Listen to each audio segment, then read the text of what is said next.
maa fuudhuu dhiise jechuurra rabbiin kaayyoo keessii faguutu bakka yaadde gayitii sana booda fuudhi jedhamee iddoo hin kadhatamuufii qaba. Kara deemaa nanya ko warra amma wal fuudhu waliin turu du'aa godhaa fi isa fuudheef du'aa godhaa. Wow, it is amazing. Dhugaa by the way, deebisa ajaa'iba, deebisa qubsa, deebisa namni biraalleen itti fayyadamuu danda'u deebiste. Dhugaa dubbachuudhaaf ani karaa nama karaa deemu jiru dhugaadha. Kara deemaadha amma ganaa. Waa'ee ijoollee waa'ee jaartii tiyyaa yaaduudhaaf hunduun gadi taa'uun qaba. Bakka itti taa'ee maatii kiyya jaartii tiyyaaf yeroo kenne ilmaan kiyyaaf jiraachuun qaba malee ofii kiyyaayyuu ammallee ofirratti ba'aa ta'ee hin jira ammallee ofiifuu ofirratti ba'aa ta'ee ammas ilmoon tiyya jaartiin tiyya ba'aan lammaffaan gaafa dhufu biyya baqaa keessatti ba'aan sadi nu ulfaata waan ta'eef ofuma dandeenyee taffi jechuu wayyaaf obsuu jirra bar. Dhugaadha waan ajaa'ibaati. Namni bikka takka taa'uu qabee amma ati nama karaa deemu jiru gaafa achi baatee gaafa waan ati yaadde tokko waan barbaaddu jira waan barbaaddu waan sadii lama yoo harkatte tokko harkatte karoora kan keessan keessa waan lama yoo sii guutame beekte waan biraatillee yaaduu dandeessa.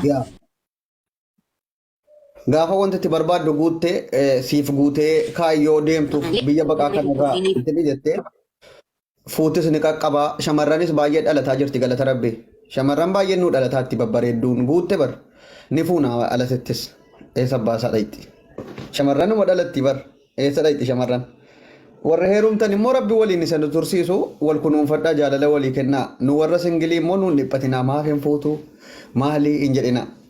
Maka gizee nu barbaachise gizee kaayyoon keenya guute ni fuuna warri fedhus immoo ni heeruma warri singiliin akkas.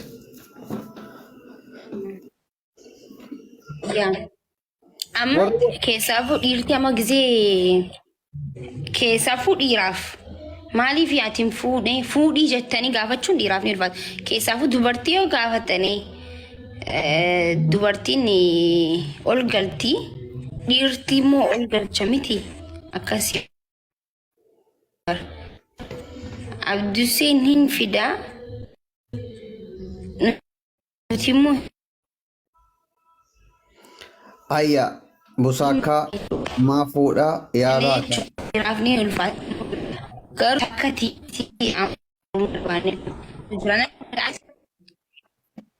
ammas dhiirri tokko makii dhugaa dubbachuuf nuti ammallee utaallee illee qoofne yeroo itti saba keenyaaf sagalee taanu kana ijoollummaa keenya kanaan waa'ee jireenyaa yaadee waa'ee bultii waa'ee minaaminiidhaaf yeroon ganaadha nuuf yookiin nutti darbee fuudha geenye darbinee jennaan maaliif hin fuutu jecheedha nuun geenye mallee yeroon kun yeroo dargaggeessa utaalleen quufneedha barnutti dhiirris immoo bicuu yoo bilchaatee bicuu qooree erga qalbiin taragaaga'ee waa'ee bultii waa'ee waa hunda yaaduu jalqabe yoo fuudhe bareeda malee wanti amma qaamumti baqqaate toleedhaaf fedhiin itti dhufeedhuma qofittiidhaaf utaalee dargaggummaa kanaan fuudhatti seenanuu baay'ee achiin siqu jaalalti jarjarsuudhaan yeruma dargaggummaa kanatti utaalanii itti seenanu.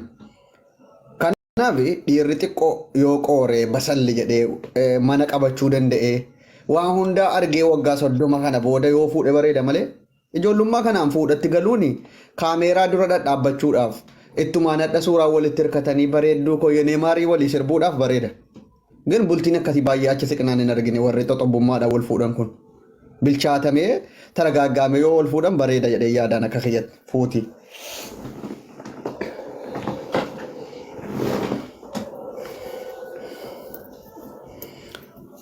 Seenaa kee dubbachuuf arrabni godhaa eessaatti baname maal itti ree akka biraan naga qabdaati.